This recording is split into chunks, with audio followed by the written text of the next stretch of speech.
Assalamualaikum warahmatullahi wabarakatuh. Halo teman-teman mahasiswa semuanya, balik lagi bersama saya Miss Desi. Di pertemuan ketiga kali ini kita akan membahas tentang konseptual komunikasi. Apa sih itu konseptual komunikasi? Jadi minggu lalu kita udah bahas istilah teori dan keterkaitannya dengan manusia nih ya. Kita udah paham dan udah tahu definisi komunikasi menurut para ahli itu apa gitu ya. Nah, dimana kemarin kita juga bahas bahwa manusia sebagai makhluk sosial ini perlu menjalin hubungan dalam memenuhi kebutuhannya ya. Salah satunya mau nggak mau ya harus berkomunikasi. Nah, sekarang kita akan lebih menjurus pada konseptualisasi ilmu komunikasi nih, untuk lebih menggambarkan suatu peristiwa komunikasi dalam fenomena sosial. Jadi minggu lalu kan kita udah bahas nih teori. Teori itu kan adalah hal-hal yang masih abstrak ya, dari kajian-kajian penelitian dari para ahli yang sudah dilakukan sebelumnya, terutama dalam perspektif komunikasi. Nah, gimana caranya biar hal yang abstrak itu biar lebih jelas? Nah, makanya kita perlu konsep ya, sebuah kerangka teori dari beberapa teori-teori yang relevan dengan objek yang kita kaji, misal dalam komunikasi ya, objek yang kita teliti dengan ciri khas yang sama gitu. Nah, adapun yang akan kita bahas pada pertemuan kali ini meliputi konseptual komunikasi itu sendiri, kategorisasi beserta pengelompokan konseptual komunikasi dan contohnya. Ini sesuai dengan yang di RPS ya. Nah, namun kita perlu paham dulu nih, pasti teman-teman ada yang belum tahu istilah konseptual itu apa sih sebetulnya. Kita next ya. Nah, ini dia nih istilah konseptual. Jadi teman-teman mahasiswa juga nambah kosakata baru ya. Dalam dunia penelitian juga ada kerangka teori, ada bagan konsep yang pasti nanti akan teman-teman pakai gitu ya ketika sudah masuk ke skripsi atau penelitian. Apa sih itu konseptual? Nah, konseptual ini merupakan tindak lanjut dari sebuah teori. Jadi antara teori dan konsep ini merupakan satu kesatuan yang menjelaskan sekelompok atau peristiwa kejadian yang diambil dari penggolongan serta pengelompokan objek tertentu dengan ciri yang sama. Jadi sesuai dengan apa yang saya sampaikan tadi di awal ya. Jadi memang konsep ini adalah sesuatu yang memang akan membantu kita agar lebih jelas kerangka teori dari sebuah fenomena atau peristiwa komunikasi yang akan kita kaji atau akan kita teliti nih gitu ya. Nah, dalam hal ini kita akan membahas komponen konseptual dan juga pengelompokan teori komunikasi itu sendiri. Jadi teman-teman mahasiswa semuanya, pertemuan kita kali ini saya batasi dengan saya hanya menyampaikan pengelompokan teorinya saja gitu ya. Karena teori-teori komunikasi ini kalau misalkan disebutkan itu cukup banyak ya teman-teman mahasiswa, dan pasti teman-teman mahasiswa punya interestnya sendiri-sendiri nih tentang keilmuan dalam perspektif komunikasi. Kayak contohnya pengelompokan teori yang akan nanti saya jelaskan ya. Misal ada teman-teman yang suka dengan kajian penelitian dakwah gitu ya, pasti ada teorinya sendiri berkaitan dengan komunikasi dakwah. Atau teman-teman yang memang interest di public relation ada juga ya, atau mungkin dari media itu ada juga teori-teorinya sendiri. Nah, makanya kita perlu tahu dulu pengelompokan teori dalam perspektif komunikasi itu apa aja sih gitu ya. Kita next. Konseptualisasi komunikasi itu sendiri jelas ya. Jadi berkaitan dalam perspektif ilmu komunikasi, berisi penjelasan logis tentang fenomena sosial yang di minggu pertama sudah saya coba sebutkan ya, beberapa fenomena-fenomena sosial dari berbagai perspektif ya, bahkan dari masing-masing komponen, dari pesannya, dari komunikannya, dari medianya atau dari komunikatornya gitu ya, yang dimana peristiwa-peristiwa tersebut ya pasti dialami dalam kehidupan manusia sebagai makhluk sosial gitu ya. Nah, minggu lalu juga sudah disampaikan bahwa komunikasi merupakan multidisiplin ilmu nih, seperti sosiologi, psikologi, antropologi ya. Bahkan ketika kita berbicara persoalan komunikasi nih, kayak yang kemarin teman-teman kayaknya banyak yang nanya soal kegagalan komunikasi yang disebabkan oleh beberapa hambatan, dan hambatan itu banyak yang melibatkan perasaan manusia ya gitu ya. Manusia memang kita sebagai manusia terutama di Indonesia ini memiliki budaya, kita berbudaya, kita juga berkomunikasi. Jadi jangan heran kalau masing-masing dari kita banyak yang takut berkomunikasi karena sebenarnya kita hanya takut untuk memulai saja. gitu ya, karena memang esensinya manusia itu ya ada dengan segala keunikannya gitu ya teman-teman mahasiswa. Nah, persoalan-persoalan komunikasi yang minggu lalu teman-teman tanyakan itu sebenarnya banyak lebih membahas dari sisi perspektif budaya gitu. Oke, kita next. Nah, ini masih nyambung nih ya dengan perkembangan ilmu komunikasi sebagai ilmu pengetahuan sosial yang sifatnya multidisipliner. Jadi kemarin teman-teman mahasiswa sudah menulis banyak sekali definisi komunikasi yang berbeda-beda dari para ahli ya. Hal itu membuktikan bahwa memang perkembangan definisi komunikasi itu nggak ada yang mutlak dan masih akan terus berkembang. Makanya dari banyaknya definisi komunikasi yang berbeda-beda satu sama lain, salah satu ahli komunikasi atau pakar komunikasi Frank Dance ya, tahun 1976, dia menemukan ada 15 komponen konseptual pokok. Nah, ini kajiannya teoritis banget ya teman-teman mahasiswa, jadi mau nggak mau teman-teman harus mau membaca dan memahami gitu ya tiap konseptual pokok dari definisi komunikasi gitu, dan juga beberapa contoh definisinya. Kayak misalkan nih, pertama simbol atau verbal atau ujaran ini disaring dari pesan ya, karena pesan yang kita terima itu masih dalam bentuk lambang nih teman-teman mahasiswa semuanya. Belum ke tahap pemaknaan gitu ya, bahwa kita nih ketika berbicara dengan orang yang berbeda-beda ya, pasti praktik komunikasinya juga berbeda-beda. Begitu juga dengan hasil pemaknaan suatu pesan pasti juga berbeda-beda gitu. Makanya ada asumsi ini menurut Hoben tahun 54 bahwa komunikasi adalah pertukaran pikiran atau gagasan secara verbal gitu ya, agar dapat memenuhi pemaknaan dari suatu pesan. Selanjutnya ya masih ada 14 lagi nih komponen konseptual yang bisa teman-teman baca sendiri. Dan terakhir sampai kekuasaan. Jadi memang ada asumsi bahwa komunikasi ini adalah mekanisme gitu ya yang menimbulkan kekuasaan atau kekuatan. Jadi setiap individu itu memiliki ada power gitu ya dalam suatu peristiwa komunikasi yang terjadi, dilihat dari fenomena sosial yang ada di sekitar kita gitu. Nah, dari ke-15 komponen konseptual ini nih merupakan kerangka acuan yang bisa kita jadikan sebagai dasar dalam menganalisis fenomena peristiwa komunikasi, baik secara tersendiri gitu ya, satu-satu dari masing-masing komponen konseptual tadi, atau secara gabungan gitu, kombinasi dari beberapa komponen secara keseluruhan gitu, dapat dijadikan fokus perhatian dalam sebuah penelitian komunikasi. Jadi teman-teman bisa melihat suatu fenomena dari salah satu perspektif, misalkan dari sisi pesannya, berarti ya bagaimana agar pesan atau simbol-simbol gitu ya antar suatu hubungan itu bisa dimaknai secara bersama, atau keefektifan komunikasi melalui pesan, atau misal dari pemaknaannya dan sebagainya yang tadi sudah teman-teman lihat gitu ya, ada 15. Seperti itu. Mari kita next. Kemudian nah ini dia, untuk kita bisa lebih memahami gitu ya pisau analisisnya apa nih, kalau kita sudah menentukan komponen konseptual dari ilmu komunikasi yang akan kita kaji dalam suatu fenomena di lingkup sosial, kira-kira pisau analisis atau teori yang kita gunakan landasannya ini apa.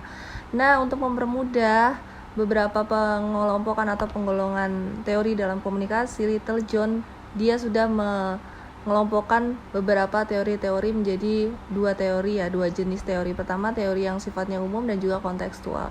Nah, yang teori umum ini nanti digeneralisasikan lagi dengan beberapa teori-teori yang lain gitu, yang banyak banget berdasarkan dengan kajian penelitian kalian gitu.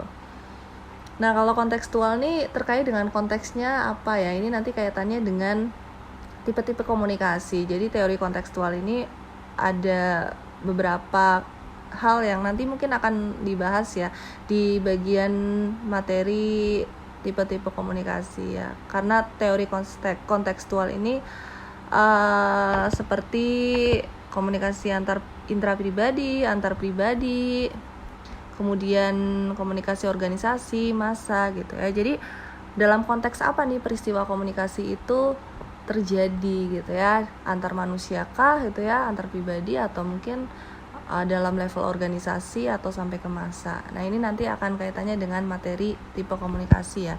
Jadi sekarang kita batasi dulu. Saya akan coba membahas teori komunikasi menurut Little John yang umum gitu ya. Ada ada 3 gitu ya yang nanti akan saya bahas. Jenis teori yang memang diklasifikasikan masuk ke dalam kelompok teori-teori umum. Oke, kita langsung next. Konseptual komunikasi yang pertama yaitu teori-teori fungsional dan struktural ya, bahwa ada anggapan memang kita sebagai manusia dalam kehidupan sosial ini memiliki struktur gitu ya, memiliki struktur yang memang saling berkaitan bagian-bagiannya satu sama lain. Kayak misalkan kita hidup di desa gitu ya, pasti ada struktur sosial di sana gitu ya yang mengikat kita sebagai masyarakat, khususnya masyarakat suatu desa itu.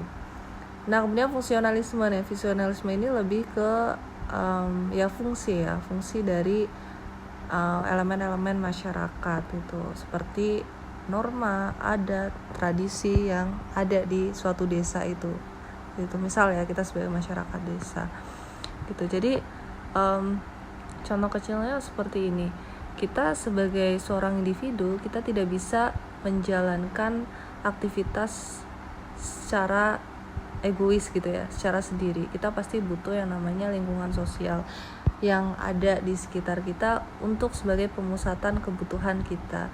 Kayak misalkan kita pindahan gitu ya dari suatu kota ke kota lain, itu kita pindah domisili, pasti kita butuh yang namanya koordinasi dengan ketua RT dan RW di sana untuk mendapatkan izin tinggal gitu ya di suatu domisili tersebut. Itu adalah contoh dari penerapan teori fungsional dan struktural gitu ya dalam perspektif komunikasi. Jadi memang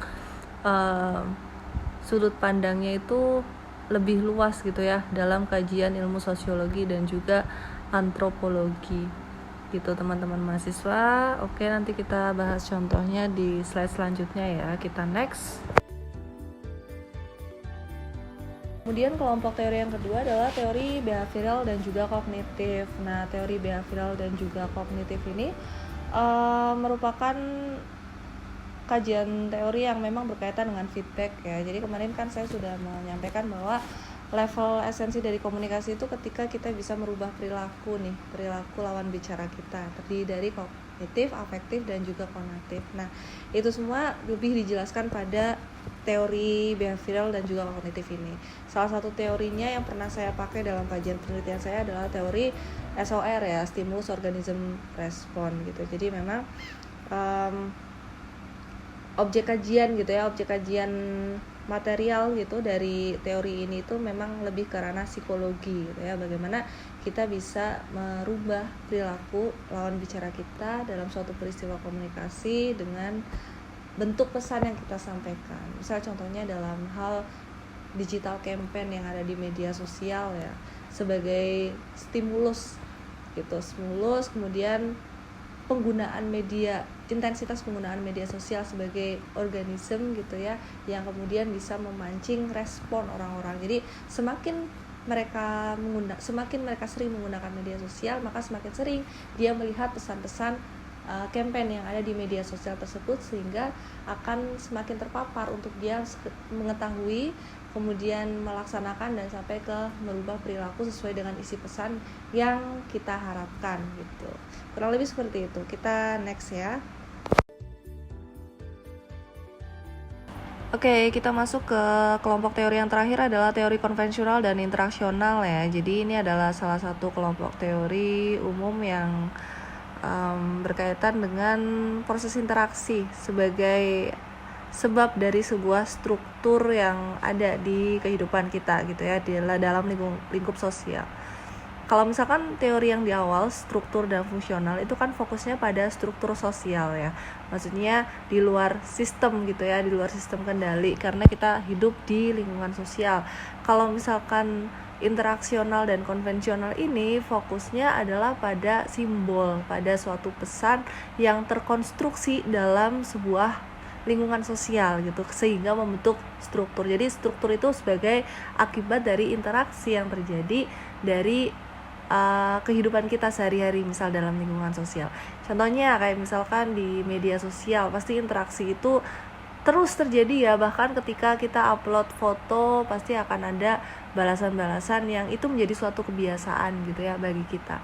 Misal kayak istilah-istilah chance, nggak kuat atau cantik banget. Maksudnya itu adalah salah satu kebiasaan-kebiasaan kita dalam membalas pesan terhadap foto-foto cantik yang sering berseliweran atau foto cantik dari teman-teman kita yang ada di media sosial, khususnya seperti itu. Jadi kebiasaan-kebiasaan itu terbentuk justru dari proses interaksi yang terjadi secara kontinu ya, melalui sebuah proses komunikasi gitu teman-teman mahasiswa semuanya.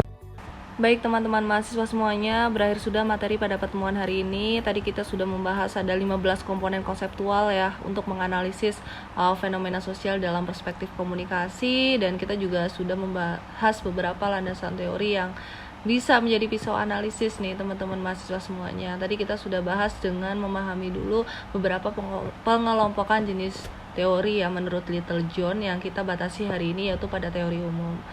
Kalau diingat-ingat tadi pertama ada teori struktural dan fungsional ya, kemudian ada teori behavioral dan kognitif, dan terakhir ada komunikasi interaksional dan juga konvensional. Nah, itu tadi beberapa hal yang bisa kita pelajari, dan syukur-syukur teman-teman bisa memahami dan bisa mencoba untuk menganalisis fenomena sosial berdasarkan dengan pisau analisis teori yang tadi kita sudah pelajari bersama. Oke. Adapun sumber yang saya gunakan untuk mengkaji materi kita hari ini yaitu modul pembelajaran ilmu komunikasi milik Prof. Sasa Juarsa yang berjudul Memahami Teori Komunikasi, Pendekatan, Pengertian, Kerangka Analis, dan juga Perspektif. Namun saya ambil salah satu babnya saja yang sesuai dengan bahan materi kita hari ini ya, yaitu pada konseptual teori komunikasi. Nah, nanti akan saya share modul pembelajarannya di Google Classroom. Mana tahu kalian mau ambil materi milik Prof. Sasa Juarsa ini sebagai bahan resume, ringkasan, atau bahan belajar kalian. Seperti itu. Ya, tidak ada post-test ya hari ini, jadi teman-teman mahasiswa bisa fokus untuk mengerjakan tugas mingguan seperti biasa, resume atau ringkasan materi hari ini, yang deadline pengumpulannya bisa sampai minggu depan. Dan tugas kelompok nih, yang minggu depan pertemuan keempat sudah mulai presentasi ya, pertemuan keempat dengan tema materi prinsip dan perspektif komunikasi. Ini bisa diambil dari bukunya Jalaluddin Rahmat atau Deddy Mulyana, kalau nggak salah ada ya di buku utama. Jadi silahkan teman-teman mahasiswa mengkaji dengan menyiapkan bahan materi berupa PPT dan juga konten digitalnya juga jangan lupa. Nah, kemudian seperti biasa ya, lakukan perekaman presentasi dan di-upload di Google Classroom untuk kita diskusikan bareng-bareng seperti yang sudah dilakukan hari ini. Dan teman-teman mahasiswa semuanya, saya rasa sudah cukup ya pertemuan kita hari ini. Terima kasih untuk antusiasme belajarnya, dan tetap semangat belajar, jaga kesehatan. Wassalamualaikum warahmatullahi wabarakatuh.